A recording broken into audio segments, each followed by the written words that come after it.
नमस्कार दोस्तों, स्वागत है आप सभी का इंडियन स्टडी के हिंदी यूट्यूब चैनल पर। चलिए स्टार्ट करते हैं। दोस्तों, आज की इस वीडियो में यूपी पुलिस कांस्टेबल के एग्जाम के लिए बड़माला का ऑनलाइन टेस्ट लिया गया है, जिसमें काफ़ी मोस्ट इंपोर्टेंट क्वेश्चंस को कवर किया गया है। और जी हाँ दोस्तों, अगर बड़माला के इस टेस्ट में अगर आप पास हो गए तो बड़माला को आपको कहीं और से पढ़ने की जरूरत नहीं पड़ेगी। दोस्तों, मैं अनअकैडमी पर ही पढ़ाता हूं, तो अनअकैडमी पर मुझे फॉलो करने के लिए डिस्क्रिप्शन में दिए गए लिंक से आपको अनअकैडमी का लर्निंग ऐप डाउनलोड करना है और वहां जाके आप मुझे फॉलो कर सकते हैं और मेरे द्वारा अपलोड किए गए कोर्सेज का लाभ उठा सकते हैं बिल्कुल फ्री में। जो लोग यूपी पुलिस कांस्टेबल की तैयारी कर रहे हैं, तो मैं डिस्क्रिप्शन में एक कोर्स का प्रोवाइड करवा दूंगा, कोर्स का लिंक प्रोवाइड करवा दूंगा जो कि यूपी पुलिस कांस्टेबल से संबंधित होगा। उस कोर्स को फॉलो करके आप मुझे भी फॉलो कर सकते हैं और मेरे द्वारा अपलोड किए गए कोर्सेज का लाभ उठा सकते हैं बिल्कुल फ्री में। तो चलिए दोस्तों, स्टार्ट करते हैं और देख लेते हैं पहला क्वेश्चन। और दोस्तों, वीडियो को एंड तक देखिएगा। वीडियो थोड़ी लंबी हो सकती है, लेकिन यकीन मानिए काफी मोस्ट इंपोर्टेंट क्वेश्चंस को कवर किया गया है इसमें। ठीक है, तो पहला क्वेश्चन है आपका कि भाषा की सबसे छोटी इकाई को हम क्या कहते हैं? शब्द, व्यंजन, स्वर या वर्ण? तो देखो, भाषा की जो आपकी सबसे छोटी इकाई है उसको कहते हैं वर्ण। क्या कहते हैं दोस्तों? वर्ण। भाषा की सबसे छोटी इकाई को हम क्या कहते हैं? वर्ण। यानी कि इस क्वेश्चन का ऑप्शन हो जाएगा आपका चौथा नंबर का बिल्कुल ठीक। वर्णमाला किसे कहते हैं? भाषा की सबसे छोटी इकाई तो हो गई आपकी वर्ण। वर्णमाला किसे कहते हैं? तो वर्णमाला कहते हैं वर्णों के व्यवस्थित समूह को या वर्णों के सुव्यवस्थित समूह को हम वर्णमाला कहते हैं। तो इसका भी आपका चौथा नंबर का ऑप्शन बिल्कुल ठीक हो जाएगा। नेक्स्ट है आपका कि निम्नलिखित में से कौन से जो वर्ण हैं जो कंठ से बोले जाते हैं? ठीक है, तो देख लीजिए कंठ से कौन कौन से वर्ण बोले जाते हैं। चार ऑप्शंस आपके सामने हैं। थोड़ा स्पीड में चलूंगा क्योंकि टेस्ट काफी लंबा है इसलिए। तो कंठ से बोले जाने वाले वर्ण हैं आपके का, खा, गा, घा, ड़ा। जितना भी का वर्ग के वर्ण होते हैं वो सारे कंठ से बोले जाते हैं। नेक्स्ट है आपका स्थान के आधार पर बताइए कि मूर्धन्य व्यंजन कौन से हैं। यानी कि मूर्धन्य से कौन कौन से व्यंजन बोले जाते हैं, ये हमको बताना है। तो दोस्तों, अगर हम बात करें मूर्धन्य व्यंजन की, तो आपका जो सही उत्तर हो जाएगा वो हो जाएगा आपका तीसरे नंबर का डा और ढा। ये आपका मूर्धन्य व्यंजन है। नेक्स्ट है आपका कि अल्प प्राण वर्ण कौन सा है, ये हमको बताना है। अच्छा, अल्प प्राण और महाप्राण कौन से होते हैं? अगर इसके लिए अगर आप जानना चाहते हैं, नहीं पता, तो मुझे कमेंट बॉक्स में बताइएगा। तो इसके लिए मैं अलग से वीडियो प्रोवाइड करवा दूंगा, क्योंकि अल्प प्राण, महाप्राण, सघोष, अघोष, अंतस्वर, दीस्वर और आपके जितने भी ये वर्णमाला से संबंधित टॉपिक हैं इंपॉर्टेंट हैं। तो अल्प प्राण जो आपके वर्ण है वो हैं आपके का और गा। ठीक है, किसी भी वर्ग का पहला और तीसरा वर्ण जो होता है वो आपका अल्प प्राण होता है। देखो, का वर्ग का का, खा, गा, पहले स्थान पे का आएगा, तीसरे स्थान पे कौन सा आएगा? गा। तो ये आपका अल्प प्राण है। अभी तो मैंने आपको शॉर्ट में समझा दिया। अगर आप बिल्कुल डिस्क्रिप्टिव में समझना चाहते हैं तो कमेंट बॉक्स में बताइए। नासिक व्यंजन कौन सा है, ये हमको बताना है, जो नाक और मुंह दोनों से बोला जाता है। तो ये लिखा है आपका या। क्या दोस्तों? या जो है वो आपका नासिक व्यंजन है। यानी कि इस क्वेश्चंस का दूसरा ऑप्शन बिल्कुल ठीक हो जाएगा। ए और ए वर्ण क्या कहलाते हैं, ये हमको बताना है। चार ऑप्शंस आपके सामने और देख लीजिए। तो ए और ए वर्ण जो है वो कंठ और तालुब से बोले जाते हैं। यानी कि इस क्वेश्चंस का आपका चौथा ऑप्शन बिल्कुल ठीक हो जाएगा। नेक्स्ट है आपका कि हिंदी वर्णमाला में अयोगवा वर्ण कौन सा है, ये हमको बताना है। और चार ऑप्शंस आपके सामने हैं। अयोगवा वर्ण पूछ रहे हैं हिंदी वर्णमाला में। तो आपका जो सही उत्तर हो जाएगा वो हो जाएगा आपका चौथे नंबर का बिल्कुल सही उत्तर हो जाएगा। अंग से अंगूर आहा खाली आपके अयोगवा वर्ण है। निम्नलिखित में से बताइए कि किस शब्द में द्वित्व व्यंजन है, ये हमको बताना है। द्वित्व व्यंजन, चार ऑप्शंस आपके सामने और बताना है कि द्वित्व व्यंजन किस शब्द में है। तो आपका जो सही उत्तर हो जाएगा वो हो जाएगा आपका दिल्ली। दिल्ली में आपका द्वित्व व्यंजन है। नेक्स्ट है आपका सा, सा, हा कौन से व्यंजन कहलाते हैं? तो ये आपके सा, सा, हा, ये जो आपके व्यंजन कहलाते हैं, ये कौन से व्यंजन कहलाते हैं दोस्तों? ये कहलाते हैं आपके संघर्षी व्यंजन। कैसे दोस्तों? संघर्षी व्यंजन। यानी कि इस क्वेश्चन का तीसरा ऑप्शन आपका बिल्कुल ठीक है। निम्नलिखित में से बताइए कि नवीन विकसित ध्वनियाँ कौन सी हैं, ये हमको बताना है। नवीन विकसित ध्वनियाँ, इंपोर्टेंट क्वेश्चन काफ़ी ज़्यादा। तो खा और गा जो है वो नवीन विकसित ध्वनियाँ हैं। कौन कौन सी दोस्तों? खा और गा। लेकिन दोस्तों, इसके नीचे नुक्ता लगाने पड़ेगा। ये आपका जो होता है ये इसे नुक्ता बोलते हैं। अब जाके आपका बिल्कुल ठीक हो जाएगा। खा और गा जो है वो नवीन विकसित ध्वनियाँ हैं। नेक्स्ट है आपका कि निम्नलिखित में से कौन सा घोष वर्ण है? घोष को ही हम सघोष बोलते हैं। तो देख लीजिए दोस्तों, कोई घोष वर्ण कौन सा है? तो आपका जो सही उत्तर हो जाएगा वो हो जाएगा आपका माँ। माँ जो है वो आपका घोष वर्ण है। अगर आप नहीं जानते हैं सगोस अगोस के बारे में, बार बार बोल रहा हूँ, कमेंट बॉक्स में बता दीजिएगा, वीडियो अपलोड कर दूंगा। आपकी डिमांड आएगी तो कर दूंगा, मुझे कोई प्रॉब्लम नहीं है। इस वीडियो के लिए भी मैंने आपसे पूछा था कि अगर आप टॉपिक वाइज टेस्ट चाहते हैं तो मुझे बताइए, तो कई बच्चों ने बोला कि हाँ हम चाहते हैं, तो आओ उनके लिए मैं लेकर के आ गया। कौन सा अमानक वर्ण है ये हमको बताना है।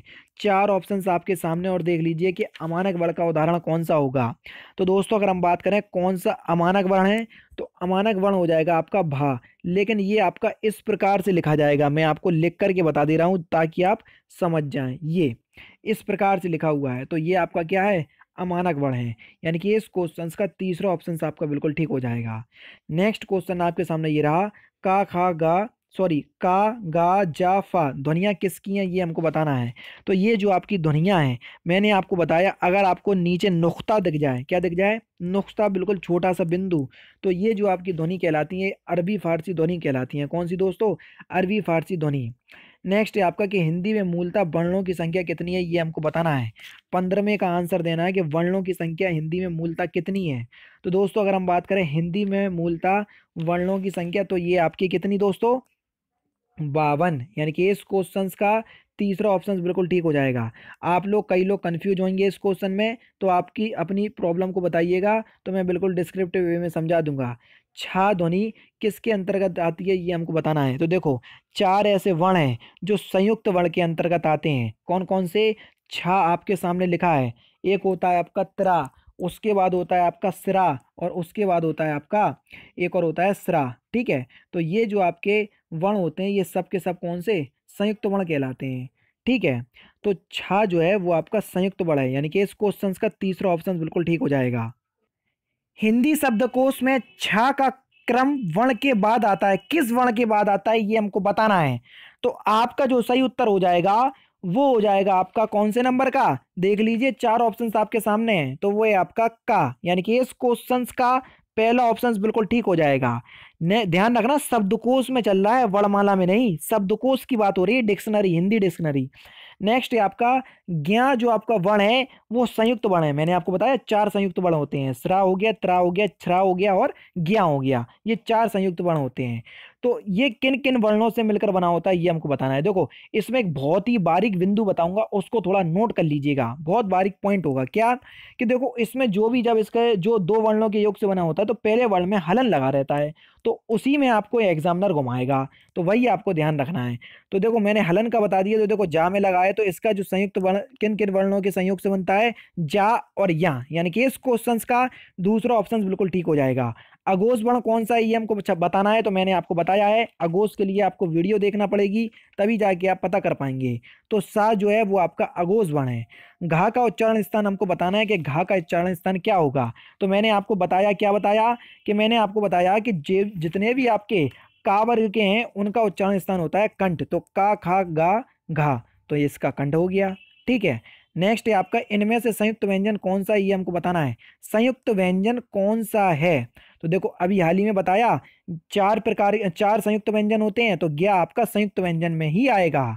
नेक्स्ट है आपका कि निम्नलिखित में से कौन सा वर्ण उच्चारण की दृष्टि से दंत नहीं है। देखो क्वेश्चन थोड़ा हम इसको जूम आउट कर देते हैं, उन दंत नहीं है, यानी कि कौन सा दंत से नहीं बोला जाता है। तो एक टिप दे दे रहा हूं, अगर आपको पता है तो जो तावर्ग होता है वो आपका दंत से बोला जाता है, ता था दा धा ना, ये सारे वर्ण आपके दंत से बोले जाएंगे। तो टा आपका दंत से बोला नहीं जाएगा क्योंकि ये तावर्ग के अंतर्गत आता नहीं है। तो चौथा ऑप्शन बिल्कुल ठीक हो गया। नेक्स्ट है आपका कि जिन शब्दों के अंत में आ आता है उन्हें क्या कहते हैं।